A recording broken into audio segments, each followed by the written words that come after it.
So hello my friends and welcome. And welcome to this meditation.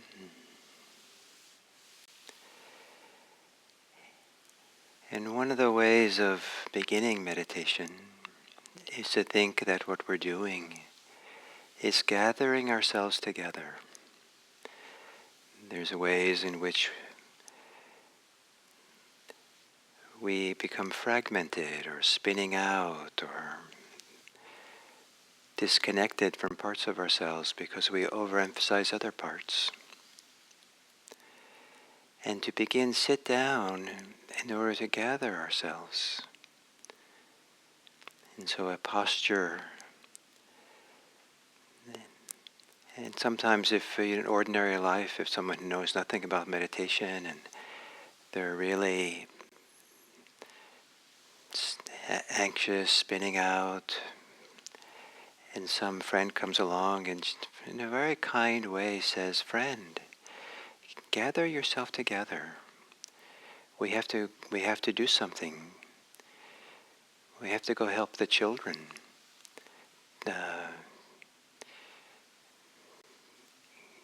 Get out of the burning house. Gather yourself together." And so the person then stands a little bit straighter and taller with feet kind of both firmly on the ground, and maybe takes a deep breath and takes a posture and a breath that is to kind of gather together, bring everything back in so that they can take care of the important thing that needs to be done. So we're here to gather ourselves together. And perhaps starting with your posture, a posture that includes as much of your parts of your body as possible.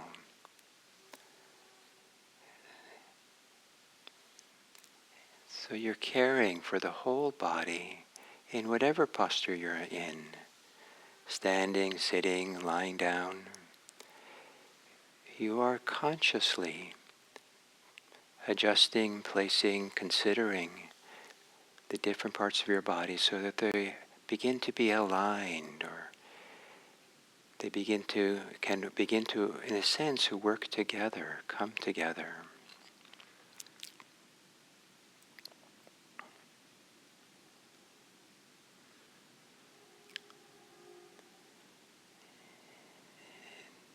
And to take some deeper breaths. So that on the exhale, you're gathering yourself together.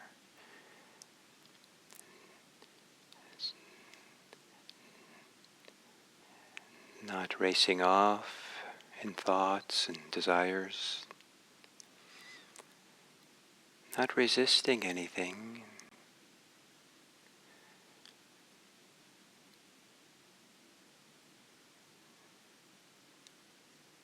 Not holding on to anything or clinging to anything, so that you become disconnected from the whole. And you don't have to necessarily stop thinking or stop feeling or whatever you're feeling, whatever your emotions are, but to relate to it all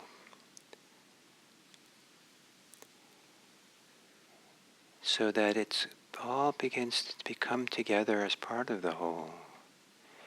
Nothing is selected out, so we become fragmented, separated from the rest.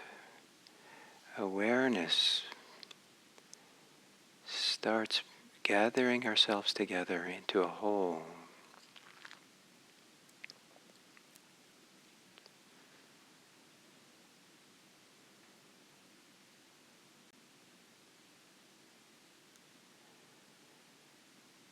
With the eyes closed, letting the breath return to normal. And with your attention, with a relaxed, easygoing way, do a grand tour of your body with the idea of bringing in all different parts of your body into the whole, gathering it together,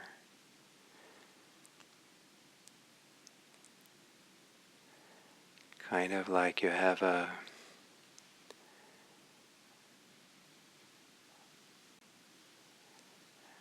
messy room. And you start going around the room and placing things in their place, placing them in harmony, and so the room begins to feel like it's orderly or clean, or that the whole has a nice feeling. So a tour of your body, bringing it all together, placing it together.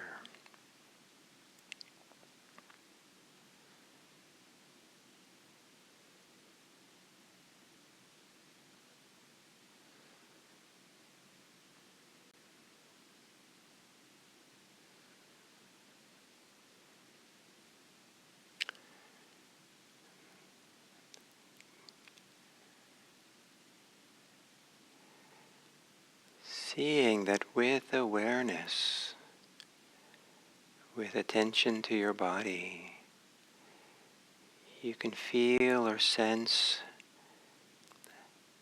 a subtle movement to bringing the body, parts of the body into harmony.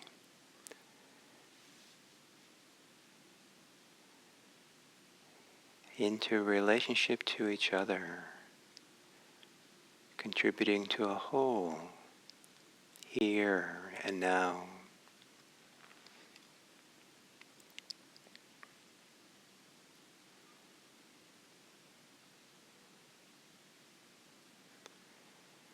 And then whatever you're feeling, whatever emotions you have,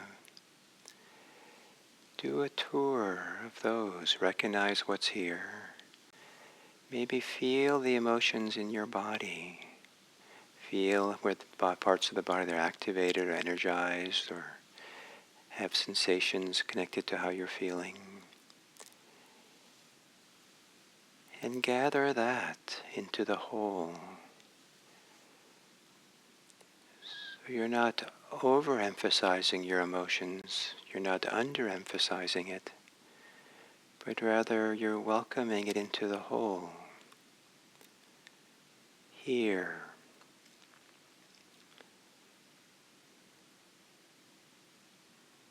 Also in harmony with the whole.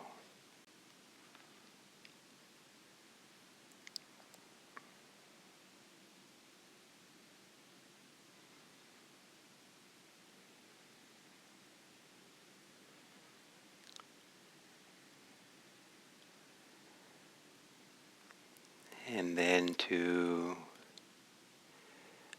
also a grand tour of the mind and thinking and wanting and not wanting. Not to resist anything, not to hold on to anything, but simply to know and recognize and gather your mind into the whole. So that too is not over-prioritized, but becomes part of the whole here, together with the body.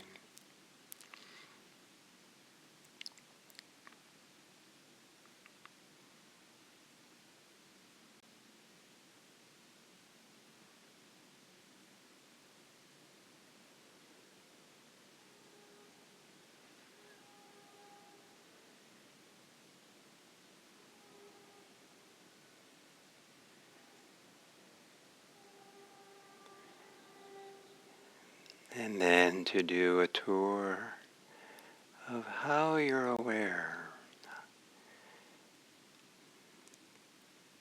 Are you aware with a lot of effort and strain? Are you aware casually and unenthusiastically?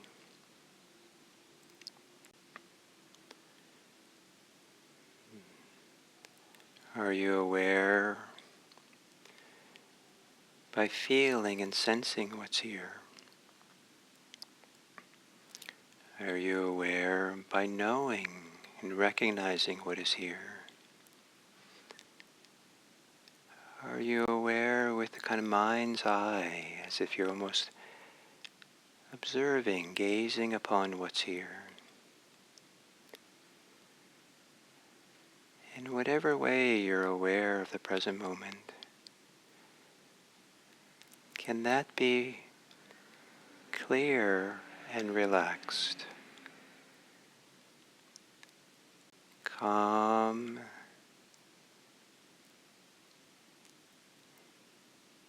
and gently engaged as part of the whole?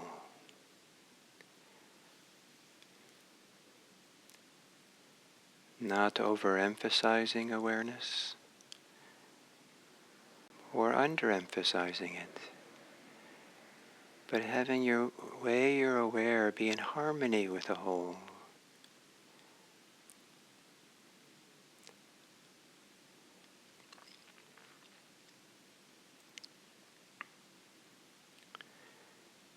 With being in harmony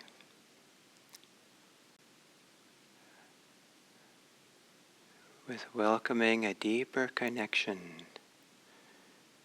to your lived experience now,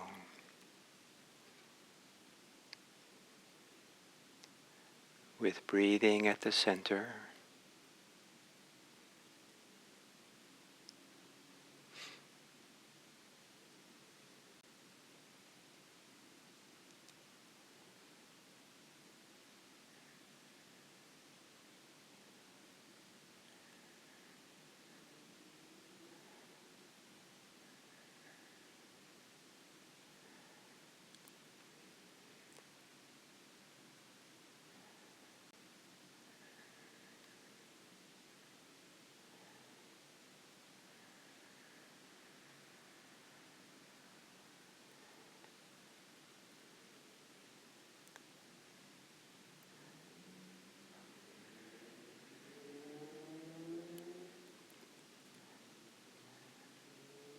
gently but clearly, gently but committedly, hanging out with the breathing, the rhythm of breathing in and breathing out, while at the same time being aware of whatever broad sense there is of the body, the peripheral awareness of the body, of the presence of attention, maybe being cozy here,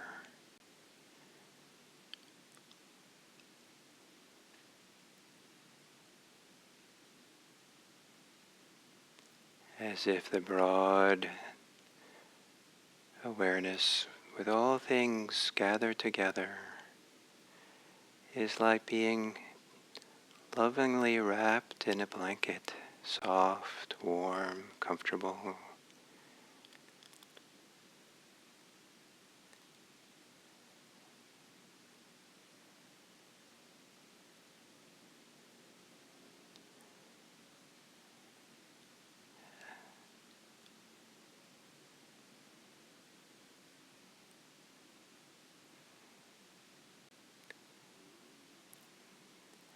So that how you're aware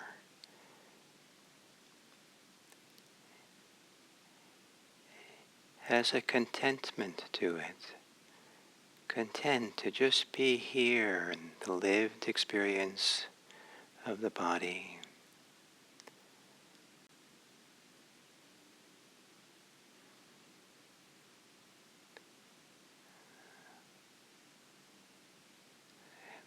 An awareness that's supported by what is pleasant, cozy.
letting go of desires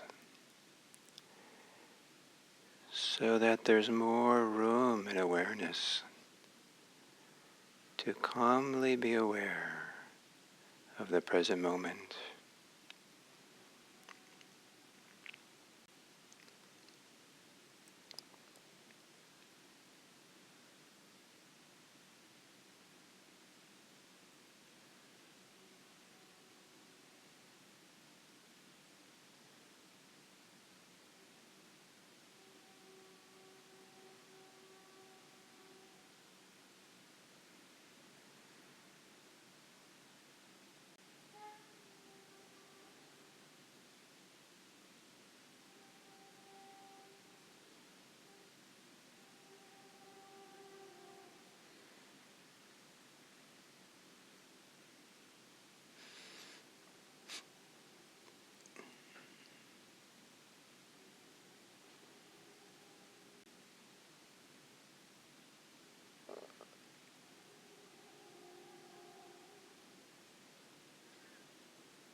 Calming the thinking mind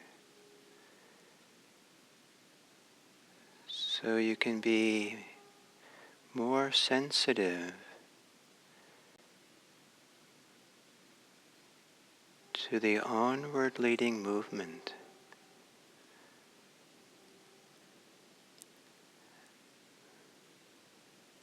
of Samadhi, of being connected here,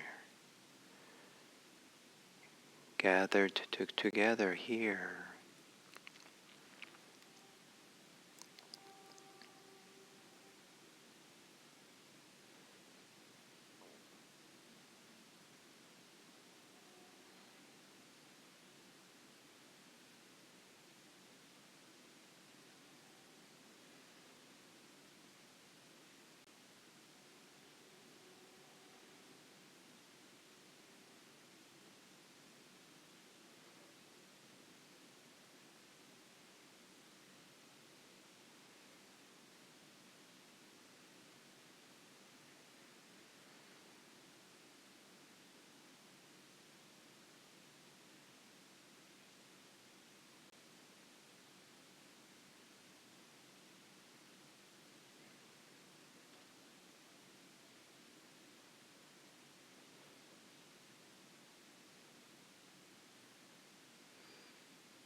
what would you adjust?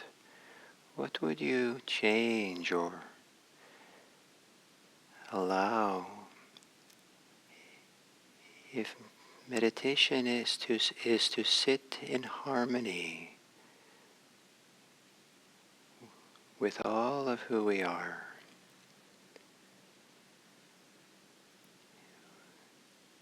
To hold it all together in some wider field of harmony, care, love. No part left out, no part pushed away, no part held on to. All of who we are is set free to be part of the whole.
And then as we come to the end of this sitting,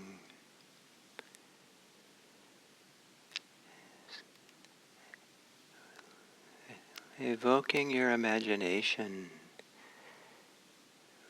to imagine yourself doing what you're doing right now. Have an image in your mind or have thoughts in your mind of yourself sitting in meditation. Imagine yourself in harmony with yourself and somehow in harmony or at peace with the immediate space around you.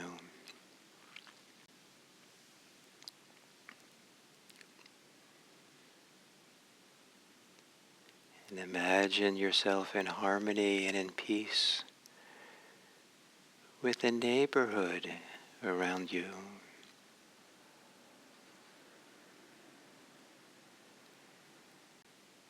And imagine that your sense of peace and harmony, not resisting anything, not holding on to anything, is the most important medicine for this world. And that you imagine that here sitting, meditating, you're spreading that field of harmony, of peace, of the way that you hold and relate and are present for this whole world, as if this whole world can settle in the field of your peace.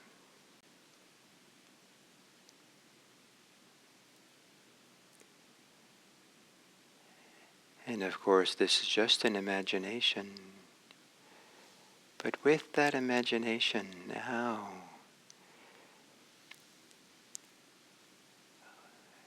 let your goodwill, have thoughts of goodwill and care and love for all the lack of harmony there is in this world, all the struggles and all the suffering that exists. And imagine that your goodwill can travel out through that field of peace to touch everyone. May all beings be happy. May all beings be safe. May all beings be peaceful.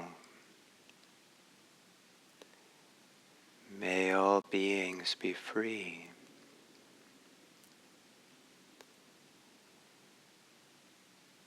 And may it be that when each of you goes out into the world and meets other people, that this goodwill is remembered. This idea of being in harmony with the people around you is remembered. May you contribute to the peace of those immediately around you that you encounter today. May all beings be happy.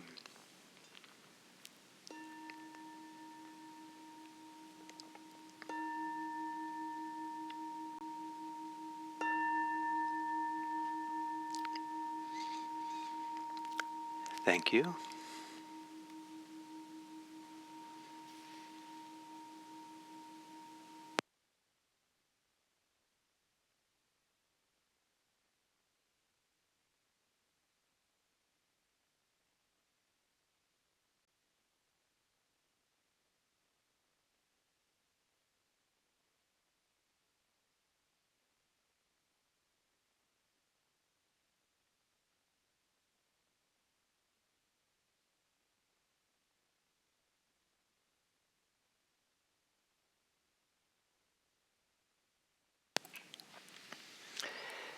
So good morning, everyone, or hello, and welcome to this now fifth talk on the approach to Samadhi. And so I think we've done maybe 6 weeks now on this topic of Samadhi. And the last kind of piece of approaching or moving into Samadhi is what's called the approach Samadhi or access Samadhi.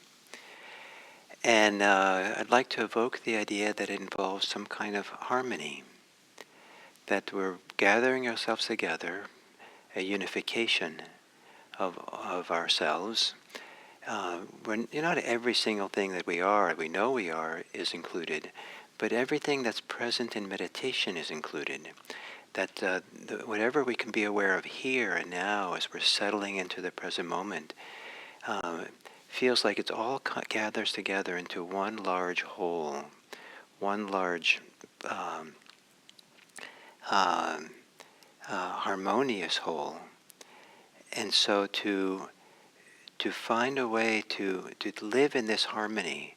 So in the ancient world, Samadhi is sometimes associated with harmony or a evenness, where all things are held together in a kind of even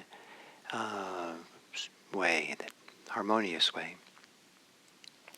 Sometimes there's the word that's used is beauty, that there starts to be a kind of beauty, and we begin to live in kind of a beauty. We meditate in beauty.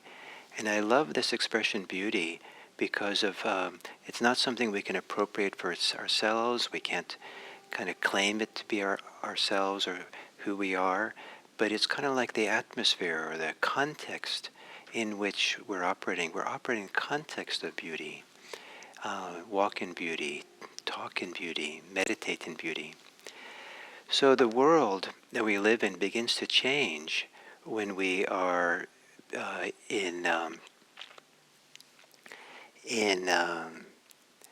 when we start entering into deeper samadhi, and so it's not easy to do. Most of the time, when people meditate, they're not in samadhi. It's still amazingly beneficial to practice mindfulness meditation, well short of entering into a state of being that's known as samadhi or recognized as samadhi. Or we could say that samadhi is many different types. And for people who do practice mindfulness, there is a kind of samadhi that has to do with how we enter into any single thing we do. If you're washing dishes, there's a samadhi of washing dishes where you're really there in harmony with that activity. You're not trying to do it quickly to get on to other things. You're not doing it while doing a second or third thing at the same time. You're just there in that. And so this idea of just being present for this activity, fully in harmony or attuned to this activity, is sometimes called samadhi in daily life. And the more we do that, it supports doing that then in meditation as well. So this samadhi, the approach samadhi, I like to use an analogy. Say that you've never ridden a bicycle before, and that you want to try ride, and so you never plan to ride a bicycle. It's the last thing you want to do, and and so you are.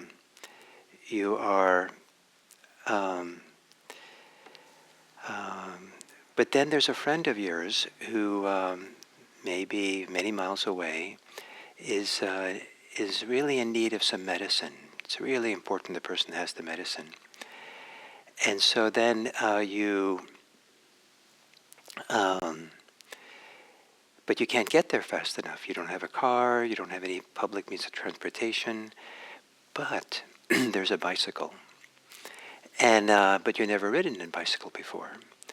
And but someone says, well, if you ride the bicycle, you can get the medicine there in time. But if you have to walk, you won't be there in time.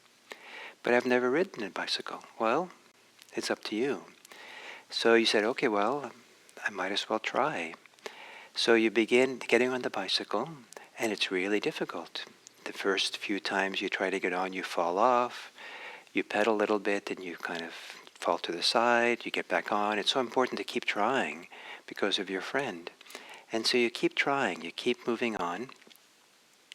And slowly you can pedal more than a few pedals without falling off. And then finally you seem to be able to pedal and stay on, but it's very wobbly and shaky and difficult. And you feel like you're ready to give up because why bother when it's so difficult? And maybe you have one big spill and then you're really ready to stop. But you remember your friend. And so you get back on again no matter what, even with scraped knees or whatever you have. And then you keep pedaling. And after a while, you get the hang of it. After a while, you can pedal, and it's a long, flat stretch. And you're pedaling along. And after a while, you feel like you're in the groove. And you feel tired, so you stop pedaling, but then the bike stops. And it's a little hard to start again because you're still wobbly. But it's wobbly, maybe you fall again, and finally get going again. And then you realize, I just have to keep pedaling. Because when I have some momentum, it seems like it's easier. And so you keep doing it and doing it. And then the way the terrain is set up to where your friend is, you know you're going to get there in plenty of time because with the bicycle. But as the terrain goes, it slowly begins to slant down the road. Slow grade. And at first it's so slight you don't even notice. Then you notice, well, it's a little bit easier to pedal. And then you feel it's getting easier to pedal and easier. At some point you feel the momentum, the pull of gravity and you realize you don't have to pedal anymore. You're being carried, you're being pulled. You can just glide down. Um, you're now in this place where you're approaching your friend's home that's down that hill. And it's not a real steep hill, but all you have to do is to stay on the bicycle and feel that momentum. Stay with the momentum of gravity that pulls you, and you get pulled all the way down to your friend's house with the medicine, and then your medicine is happy ever after. Your friend is happy ever after. So Samadhi, practicing meditation, can be like that. At the beginning, it can be wobbly and difficult, and we fall off, and we get discouraged, and the point is to always just get back on again, and back on again, and the regularity and familiarity with this, something starts developing, and it gets easier and easier. And at some point, as we keep practicing and keep pedaling, there's almost like begins to be that slope that begins now beginning. Where there's a directionality, there's an onward leading, just like on the bicycle. If it's on a grade going downhill, if you're keeping your balance on the bike, it's onward leading now to some place. And so at some point, you're really all there. It's all smooth, all in bicycle. It's all in harmony. Biking is in harmony. Everything is flowing with you. You have the balance, and now you're in this approach stage.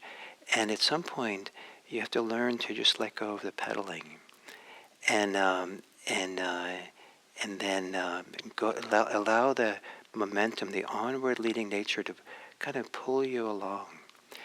And that's takes a lot of harmony. It means to be in harmony with all things. It means not to be resisting, not to be wanting, not to be ahead of yourself or behind yourself, but to be centered here in yourself. And so to bring everything into harmony.